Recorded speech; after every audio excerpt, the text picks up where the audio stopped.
कभी नरेंद्र मोदी खुद ही कहते हैं कि हम तो फकीर आदमी हैं, झोला उठाकर चल पड़ेंगे। अरे हम तो फकीर आदमी हैं, झोला लेके चल पड़ेंगे जी। ध्रुव राठी जिसने मोदी जी को पूरा का पूरा एक्सपोज करके रख दिया भाई। Modi the real story. भाई साहब इस स्टोरी में इतना जबरदस्त मतलब उसने एक्सपोज किया है ना, मतलब आज तक ये काम ना कोई नेता कर पाया, ना कोई राजनेता कर पाया, ना कोई पुलिस वाला कर पाया, ना कोई आम आदमी कर पाया, बट इसने इतनी हिम्मत दिखाई कि उसने मोदी जी को एक्सपोज करके रख दिया। आप समझ सकते हो बहुत बड़ा वो काम किया है। तो मेरी तरफ से तो उसको सल्यूट है और हर जनता उसको आज सल्यूट कर रही है, क्योंकि ये काम आज तक कोई नहीं बता पाया था। तो चलिए वीडियो हम लोग स्टार्ट करते हैं और देखते हैं कि ध्रुव राठी ने क्या क्या एक्सपोज किया है। आप लोग बने रहना यहाँ पे, और अगर आप लोगों ने मेरा चैनल सब्सक्राइब नहीं किया तो भाई लाइक सब्सक्राइब जरूर करके जाना भाई। वाह क्या फकीरी है। वो भगवान है हमारे, हम उनकी पूजा करते हैं। साले का खोपड़ी तोड़ साले का। कौन है ये लोग? कहां से आते हैं ये? लेकिन पूरी दुनिया में आपने ऐसा कोई फकीर देखा है जो 1,40,000 का चश्मा लगाता हो, खुद घूमते हैं 12 करोड़ की मर्सिडीज में, मतलब भिक्षा मांगकर यहाँ पर फॉरेन टूर भी कर लिए और डिजिटल कैमरा भी खरीद लिया डिजिटल कैमरा के रिलीज होने से पहले। और नरेंद्र मोदी अपने आप को गरीब ही नहीं, बहुत गरीब परिवार का बताते हैं। मित्रों, मैं बचपन में रेल के डिब्बे में चाय बेचता था। वाह क्या फकीरी है। वो भगवान है हमारे, हम उनकी पूजा करते हैं। सच तो ये है दोस्तों कि ये लोग हमारे हिंदू धर्म को ही तोड़ने मरोड़ने लग गए अपने नफरतखोर एजेंडा को फैलाने के लिए।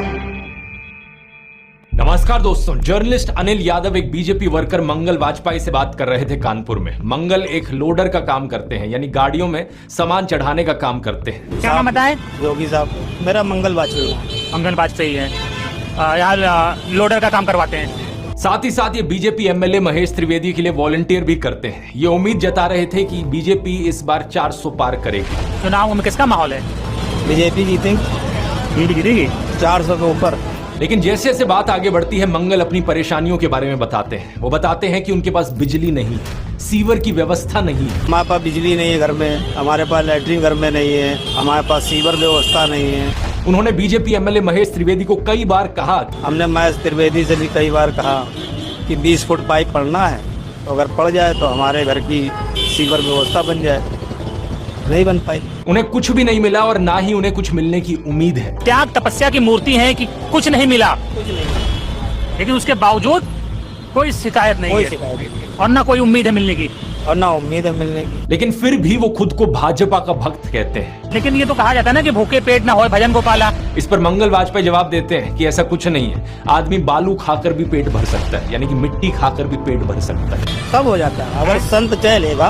अगर संत चलेगा तो सब हो जाता है। बालू खा के पेट भर लेता है। अरे कहना क्या चाहते हो? इन्हें कोई शिकायत नहीं है। प्रधानमंत्री मोदी को ये परमात्मा मानते हैं, उनकी पूजा करते हैं। ऐसा कैसे हो सकता है कि एक पॉलिटिशियन को लेकर लोग इतने अंधे हो गए हैं? और ये इकलौते नहीं है, मैंने पिछले वीडियो में आपको उसके कई और उदाहरण दिए थे। बीजेपी के टिकट पर तो कुत्ता भी खड़ा हो जाए हम जिता देंगे। ये सच है, अगर कुत्ता भी आएगा उसको भी जिताएंगे। ये तो फिर अंधविश्वास नहीं, भक्त हैं, अंधविश्वास नहीं है, हम भक्त हैं। महंगाई मेरे हिसाब से कोई ज्यादा नहीं हुई।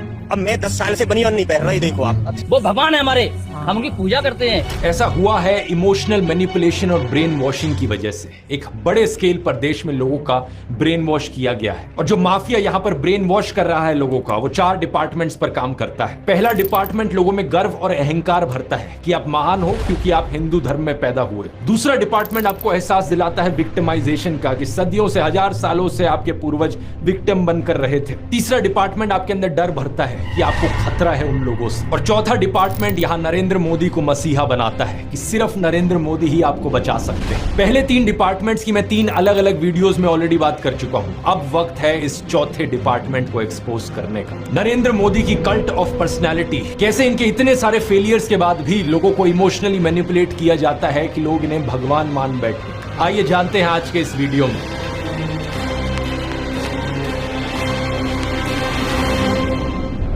जून 2013 की बात है दोस्तों। राइटर नीलांजन मुखोपाध्याय ने एक किताब लिखी नरेंद्र मोदी के ऊपर।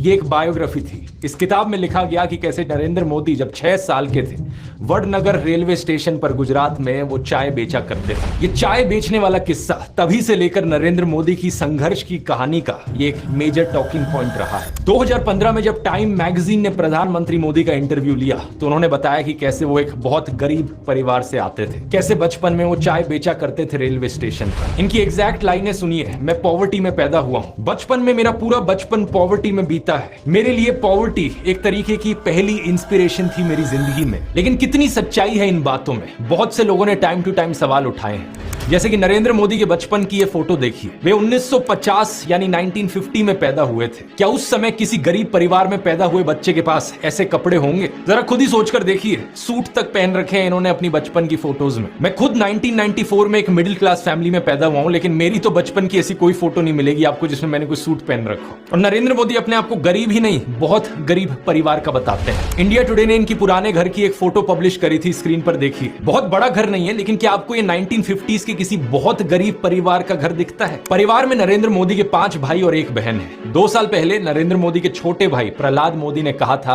कि उन 5 भाइयों में से जिसका नंबर लगता था वो मदद करने चले जाता था। उनके पिता ने पूरी जिंदगी चाय बेची, उन 5 भाइयों और 1 बहन को बड़ा किया। इसलिए नरेंद्र मोदी को चाय बेचने वाले का बेटा कहना चाहिए। ये पत्रकारों की गलती है। सब भाइयों ने चाय बेची है, मेरे पिता ने पूरी जिंदगी चाय बेची, पूरी जिंदगी। इसीलिए कहा जाए तो चाय बेचने वाले का बेटा कहना चाहिए, चाय बेचने वाला नहीं कहना चाहिए। ये पत्रकारों की गलती है।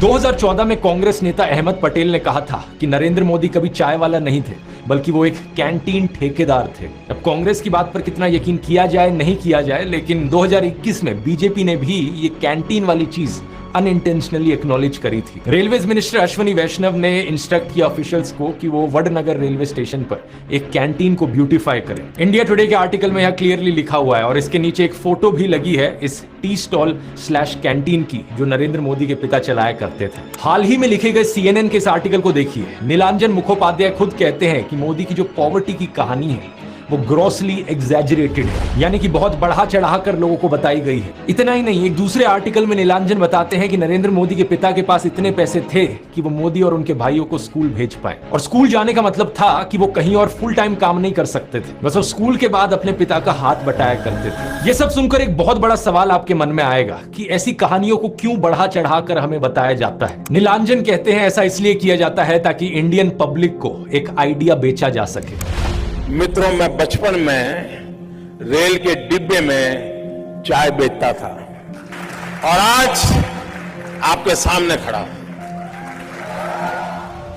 कोई भी इंसान अगर समझदारी से सोचे तो वो जानता है कि इस बात से फर्क नहीं पड़ता। एक अच्छा नेता गरीब परिवार से भी आ सकता है और अमीर खानदान से भी आ सकता है, और यही चीज कही जा सकती है एक बुरे नेता या डिक्टेटर के बारे में भी। उदाहरण के तौर पे बात करें, कंबोडिया का जो डिक्टेटर था पोल पॉट, वो एक अमीर खानदान से आता था। लेकिन इटालियन डिक्टेटर बेनिटो मुसोलिनी एक गरीब परिवार में पैदा हुआ था। उसके पिता एक ब्लैक स्मिथ थे और वो बड़े गर्व के साथ इन चीजों को प्राउडली एक्सप्रेस करता था कि कैसे वो जनता के बीच से निकल कर आया है। रशियन डिक्टेटर जोसेफ स्टालिन के पिता एक मोची थे, यानी जूते बनाने वाले, और माँ एक धोबिन थी। और दुनिया का सबसे जाना माना तानाशाह हिटलर भी एक गरीब परिवार में पैदा हुआ था। लेकिन गरीब परिवार में पैदा होने का मतलब ये नहीं कि उसने गरीबों के लिए काम किया था अपने करियर में। उल्टा जानते हो क्या, हिटलर चंदा धंधा का मॉडल चलाता था अपना खुद का। उसके समय में बहुत सी क्रॉनी कैपिटलिस्ट कंपनियों ने करोड़ों का प्रॉफिट कमाया। IG फार्बन, डॉयचे बैंक, BMW, कुछ गाड़ियों की कंपनीज जिनको आज आप जानते हैं और कुछ लोग इन गाड़ियों के पीछे बड़ा भागते हैं। पोर्शे, मर्सिडीज बेंज, फोल्क्सवैगन, इन सब कंपनियों ने चंदा डोनेट किया था हिटलर को अपने समय में। 2016 में BMW ने माफी भी मांगी थी इस चीज को लेकर। इस आर्टिकल को देखिए, रिग्रेट एक्सप्रेस किया था कि वो एक समय पर हिटलर को सपोर्ट किया करते थे। इंडिया की बात करें तो हाल ही में हमने देखा इलेक्टोरल बॉन्ड स्कैम। मैंने पूरा वीडियो बनाया इस पर कि कैसे ये एक घोटाला नहीं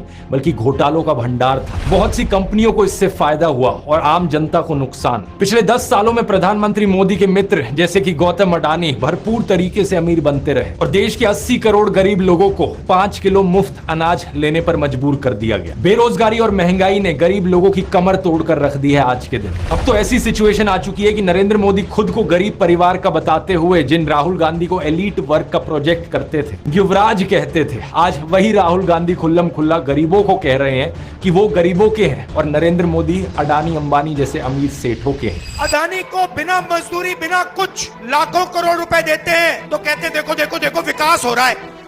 हमने मनरेगा किया, मजदूरी के लिए पैसा दे रहे हैं और कहते हैं गरीबों की आदत बिगाड़ रहे हैं। मैं आपका हूँ, वो उनके हैं। राहुल गांधी कह रहे हैं कि जितना रुपया नरेंद्र मोदी ने अडानी को दिया है उतना रुपया वो देश के गरीब लोगों को देंगे। और मैं देश को फिर से दोहरा के कह रहा हूँ, जितना पैसा नरेंद्र मोदी जी ने इनको दिया है ना, उतना ही पैसा हम हिंदुस्तान के गरीब लोगों को देने जा रहे हैं। महालक्ष्मी योजना, पहली नौकरी पक्की योजना, इन योजनाओं के माध्यम से करोड़ों लाखपति बनाएंगे। इन्होंने 22 अरबपति बनाए, हम करोड़ों लाखपति बनाए। प्रधानमंत्री मोदी इसका ज्यादा जवाब दे नहीं पाए। उल्टा उन्होंने कोशिश करी थी ये कहने की कि अडानी अंबानी एक्चुअली में कांग्रेस के साथ मिले हुए हैं। जरा एक शाहजादे घोषित करें इस चुनाव में ये अंबानी अडानी से कितना माल उठाया है।